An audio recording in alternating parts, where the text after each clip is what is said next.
And organized truth is the only truth. You dig? So it says the true heart of science isn't a bunch of facts. It's the method that scientists use to gather those facts.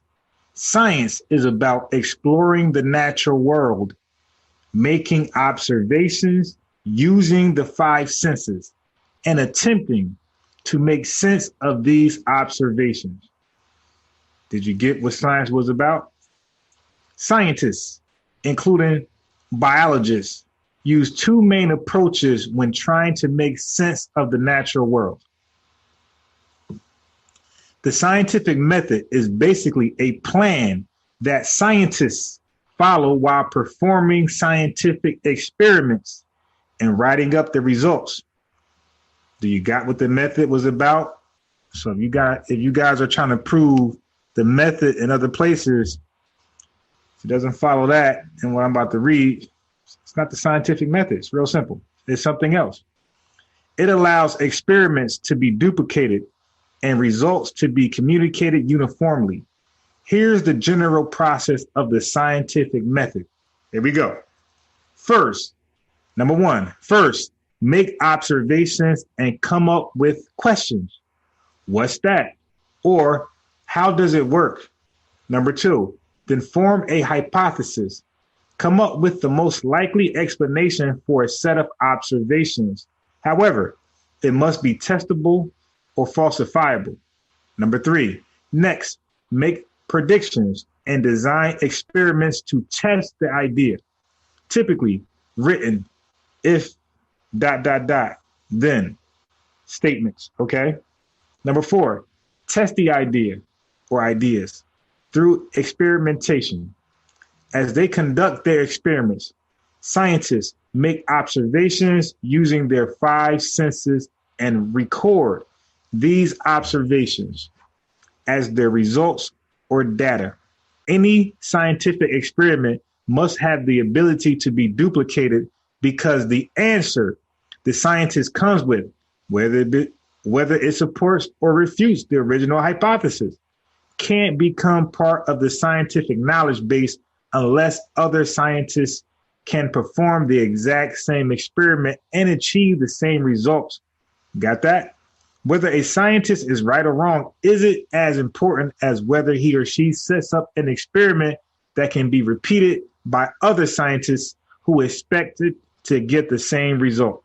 Scientists are continually poking and prodding at ideas, always trying to get closer to the truth, because that's what it's about. They try to keep their minds open to new ideas and remain willing to retest old ideas with new technology. Scientists also encourage argument and debate over ideas because the discussion pushes them to test their ideas and ultimately adds to the strength of scientific knowledge. When many lines of research support a particular hypothesis, the hypothesis becomes a scientific theory. I'll read that one more time. When many lines of research support a particular hypothesis, the hypothesis becomes a scientific theory. You got it? The method comes first, then the theory. A scientific theory is an idea that's supported by a great deal of evidence that the scientific method produced. Okay? A great deal of evidence. So a scientific theory is an idea that's supported by a great deal of evidence by the scientific method, by the way, and hasn't been proven false despite repeated tests. Scientific theories don't change as often as scientific hypotheses, you see, due to the significant evidence backing them up. But even scientific theories can shift in light of new evidence. Ideally, scientists always keep an open mind and look at new evidence objectively. So scientific theories don't change as often as scientific hypotheses or scientific hypotheses, or should I say.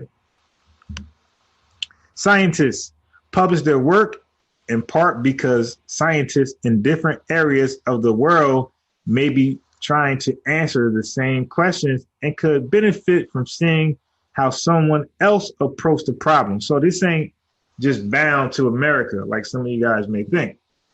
All scientific journals have one common characteristic. They're all considered a primary source of scientific information, meaning they contain a full description of the original research written by the original researchers. Scientific journals undergo a peer review process to help ensure the reliability of published scientific information. Okay. Textbooks are considered secondary sources of scientific information, meaning they compile or discuss information taken from primary sources. Secondary sources aren't usually written by the original researchers.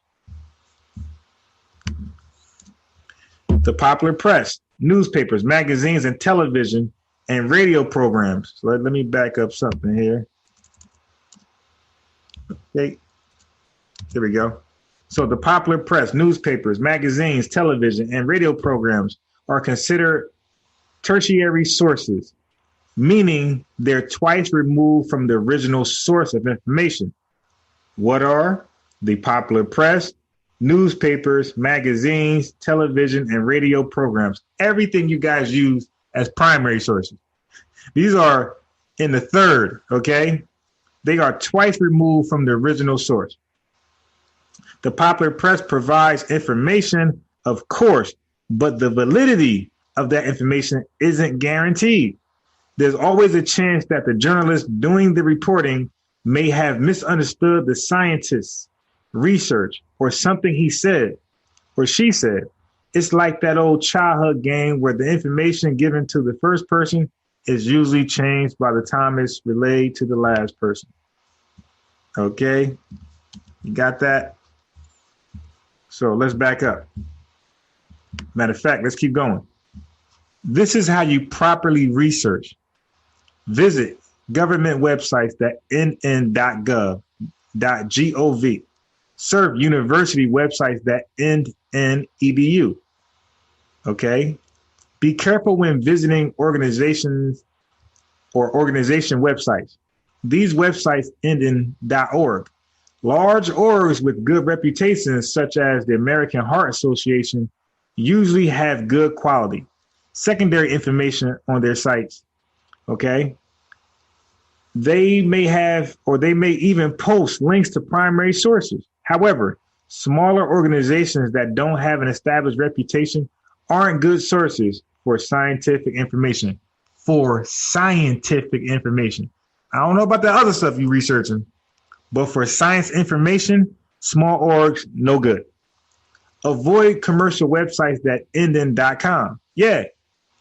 When you are looking for scientific information, people and organizations operating commercial sites are trying to sell you something. They have an agenda of their own, which means you can't trust that they're completely unbiased. Not like Unbiased Sports. You dig? The information they present may be one-sided or not accepted as reliable by the scientific community. That's how you properly research. So that's a tip there. When I research, listen, I'm looking for the .gov, the .edu, at the very least, the .orgs. I don't even show you some .com stuff. You ain't gotta worry about that for me. Okay. So useful in a scientific sense means that the idea has observable consequences, right? That means it has some kind of effect that can be detected by carrying out an experiment. By experiment, scientists mean any measure of anything at all. The swing of a pendulum, the color of light emitted by a burning candle flame, or the collisions of subatomic particles in the Large Hadron Collider at CERN. If there are no observable consequences of an idea, then the idea is not necessary to understand the workings of the universe. Although it might have some sort of chimerical value in making us feel better, okay? The idea is not necessary to understand the workings of the universe, although it might have some sort of chimerical value in making us feel better. What is chimerical? It's an adjective. It's hoped for but illusory or impossible to achieve. And that's most of y'all doctors. Most of y'all doctors are chimerical. It's hoped for, but impossible to achieve. All right, so stick with science. The futility of holding on to concepts that have no observable consequences, personal delusions, and devising a theory that cannot be proven or disproved by observation is pointless in the sense that it teaches you nothing, irrespective of how passionately you may believe in it. Okay, so you could believe in that till you blue in the face. It teaches you and the rest of the world nothing. You can invent any object or idea you like, but if there's no way of observing it or its consequence, you haven't made a contribution to the scientific understanding of the universe. The physicist Richard Feynman once said that no matter how beautiful your theory, no matter how clever you are or what your name is, if it disagrees with experiment, it is wrong. Doesn't matter how colorful it sounds and looks. No matter how clever you are supposed to be, or what your name is. All these big fancy names. Yo, so-and-so said, so-and-so said. If it disagrees with experiment, it's wrong.